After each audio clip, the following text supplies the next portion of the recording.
building more muscle and embracing a lean bulk, which will naturally add more weight, and you no longer will. I thought I misheard him, but I played it again and again and didn't mishear him. Your goal is to get to 10% body fat. You don't cut until you get to 15 and then bulk again. Coach Greg, and in today's video, we're going to be going over what does it take to get to 10% body fat. And to do this, I'm going to be critiquing Mario Tomac's video. It's called, If You Really Want to Get to 10% Body Fat, Watch This. Gonna watch a video, add to it, correct it if I think he made a mistake, and give you my opinion on what I think is the best way to get to 10% body fat. We may not agree on everything, but I'm sure you can learn something from both me and him during this video. So the first thing I noticed is this guy is clearly under 10% body fat, so he practices what he preaches. He not only reads the studies, he also does it in real life. So what actually works in the real world? Most people getting into this set the wrong goal body weight. Most of your expectations about your ideal target body weight are false. Absolutely. I get the same thing all the time coaching people. Everyone seems to underestimate just how much fat they have to lose. Rule of thumb, whatever weight you think you have to lose twice as much as you think to get to your body fat goal. What does that mean? Well, it means if you think you're 20% body fat, 200 pounds, and you want to get to 10%, you might think, oh, I only got to lose 20 pounds. Double it. You're probably going to be 160. It's mind-blowing. And so the problem is people underestimate how much fat they actually have. And so when they start losing weight, they think they're losing muscle, they think that they're doing something wrong, and they get discouraged. And guess what they then do? Back on a bulk. Back on a bulk because I lost muscle, I got too skinny. I don't look good. I'm 6 feet tall, 180 pounds, that's scrawny. Wrong. So the problem is people looking on social media, Gymshark models, IFBB pro bodybuilders, people who are enhanced and think, well, I'm not as big as that, I'm small. The truth is, most natural athletes are going to be far smaller than you actually think. For example, I personally walk around between 165 and 172 pounds. Most people, when they see me, they think I weigh much more than I actually do. Just think, this guy has been training his whole life, has good genetics, is a trainer. He's 5'10", 165 to 170 pounds. That's all he weighs. But look at the shape he's in. He looks amazing. So what makes you think that you need to be 200 pounds to look good when this guy's $170? You don't need to be 200 pounds to have a quality physique. I've had clients come to me that said that they were at 15% body fat, and when I saw their photos afterwards, they were above 20% body fat. So imagine he gets guys, they come up to him, yeah, I think I'm 15%, and he actually checks them out and they're really 20%. I get people saying they're 15% and they're 35%. I'm not making this shit up. Yeah, I probably got 10, 20 pounds to lose max. I write them back, you have 80 pounds to lose. What is wrong with you? You know I don't make this shit up. Happens all the time. Most people dramatically underestimate just how much fat they actually have and how much they have to lose. And so they get mad when I make videos and say, guess what, you're obese. You called me fat. No, I literally called you obese. Obese is a certain amount of body fat that's not healthy. Didn't call you fat. I'm not trying to make fun of you. I'm calling you obese because you're obese. Get a proper estimation of your body fat percentage. And you can do this in two very, very simple ways. First, you can do a DEXA scan, which I would consider a gold standard. So unfortunately, the hard part is how do we actually find out how much body fat we actually have? He's saying that DEXA scan is the gold standard for body fat assessment. Everyone and their dog knows that my laser eyes is the gold standard. DEXA scan, not accurate. It's a guess, sure. Yeah, you can type your height and weight, and you can step on a friggin' digital scale. It'll give you an estimate of your body fat. Not accurate. Just days after doing an IFBB pro bodybuilding show, I was shredded 5% body fat. Stood on a scale, I was over 11% body fat. Someone else, not even in contest shape, 4%. So you think those scales are accurate?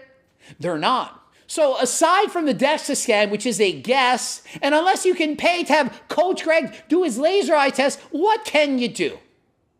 Well, you can do hydrostatic body fat testing, which I believe to be better than a DEXA scan, but it's still not 100% accurate, and not everyone can do it. So my best recommendation is look at somebody that you know their body fat, front and back, relaxed and flexed, and compare yourself to that.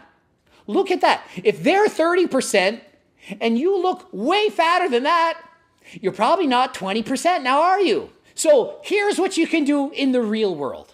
Watch my videos where I literally go over people's body fat. I've done a number of body fat assessments of people who submitted photos in the real world. People who subscribe to the newsletter, they submitted photos. I made multiple videos saying, this is that person's body fat. They think they're this percent, but they're actually this percent, and why. Gave specific examples. I'm also writing a book, The Circle Diet, going to include pictures front to back, flex and relax of accurate body fat percentages so that you can compare it, analyze what am I, and know just how much pounds you have to lose. So for example, he posts up a chart and it's not horrible, it's somewhat accurate, but it's not all accurate. And the problem is, I don't see their back, I don't see their legs. Some are flexed, some are relaxed, some have different levels of tanning. Can't tell. And 35 to 40%, that person very well could be 50%.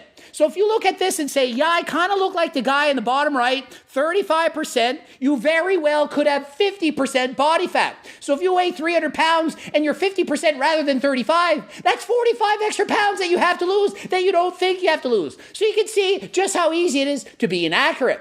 So please watch my videos or get the book. It's going to have the charts listed out so you'll be able to see just how detailed it is, front to back, top to bottom, and compare yourself to the images and easily assess where exactly does your body fat percentage lie. And then when you hit below 15% body fat, if your body weight is low, now you can focus on building more muscle and embracing a lean bulk. So if you really want to get to 10% body fat, do you really think you should bulk and gut?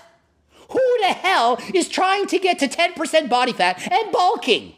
Yeah, if you're under 10% body fat, then bulk. But who the heck is struggling to get 10% body fat and they need to bulk to get there? Oh, my dream physique, I just wish I could get to 10% body fat. Who on earth is saying that's 5% needs to bulk up to get to 10? Nobody is struggling to go up to 10% body fat. Oh, I'm 9% body fat. My dream is to get 1% fatter. I have no idea how to do that. So glad I watched this video on how to get fatter because I have this problem. I'm too shredded. Nobody is trying to get to 10% body fat that isn't above it. Every single person who wants to be 10% body fat is higher than 10%. I do not see people at 9.9% saying, oh my goodness, if I could only add in a few extra calories and get my fat to 10%. What? And that was your initial goal, but you still have a lot of body fat to lose. You want to make sure you keep going. And then when you hit below 15% body fat, if your body weight is low, now you can focus on building more muscle and embracing a lean bulk, which will naturally add more weight, and you no longer will. I thought I misheard him, but I played it again and again and didn't mishear him. Your goal is to get to 10% body fat. You don't cut until you get to 15 and then bulk again. What kind of advice? I gotta disagree with you. Not being a hater, but listen to how I hear it. You're saying you diet down to 15%, and if you get a bit lower than 15%, you go on a lean bulk. How is that getting you to 10%? Now, frankly, I don't think you should try to get to 10% in the first place because 15% perfectly healthy for men, 25% for women. But for the purpose of this video, to get to 10%, you don't bulk and cut. You cut until you get to 10% and you gain.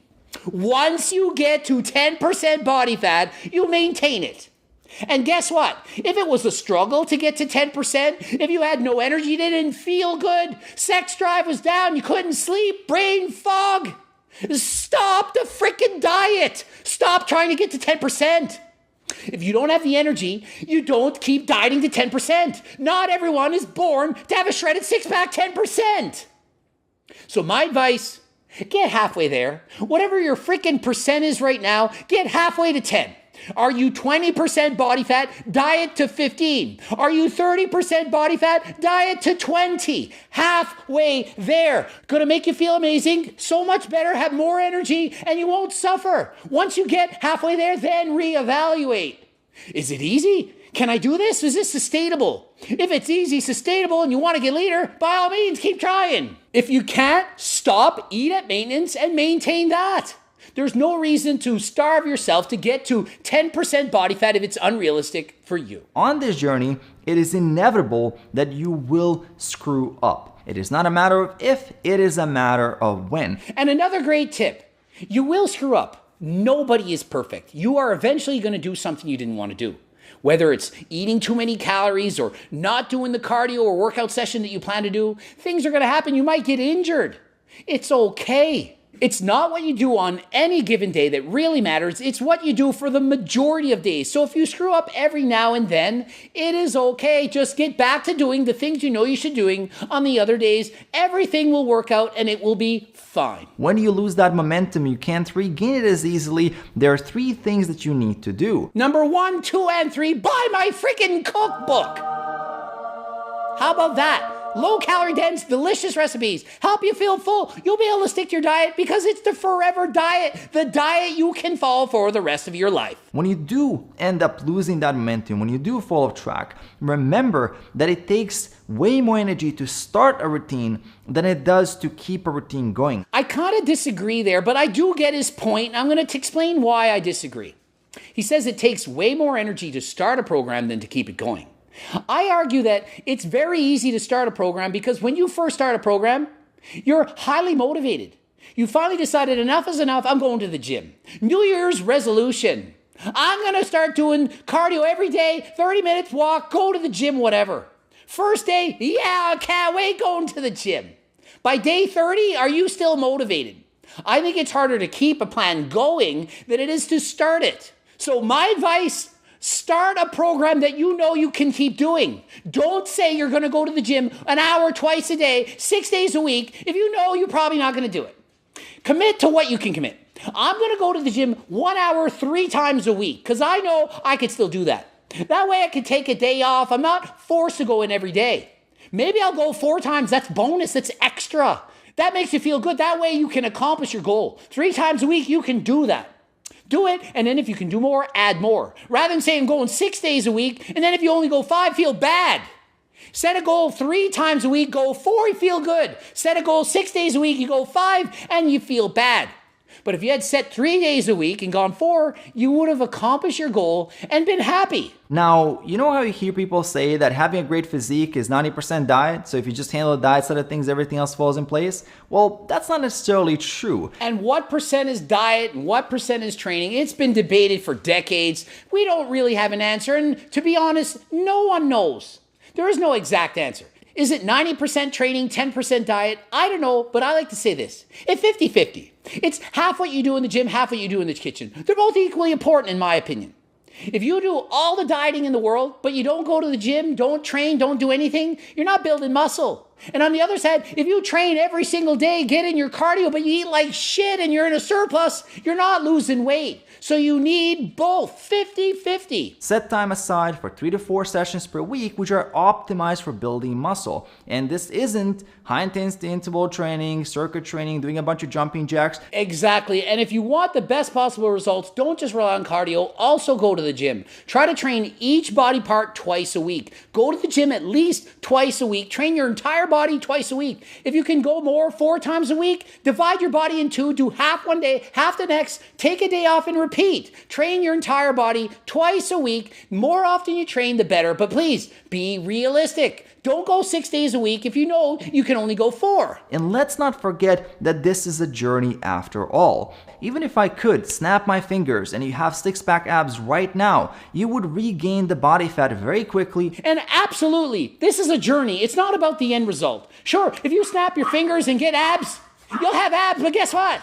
You're going to lose them because if you eat improperly, don't work out, don't exercise, what you did in the past, it's going to come back. You're going to rebound, binge eat, and you'll again look like you used to. So make realistic changes that you can maintain for the rest of your life. And that takes practice and that takes patience and time. There is no quick fix. There is no straight line to success. It's not easy. So it's not easy. There is no magic pill. There is no quick fix. It's all about the journey. Take your time reaching your dream physique.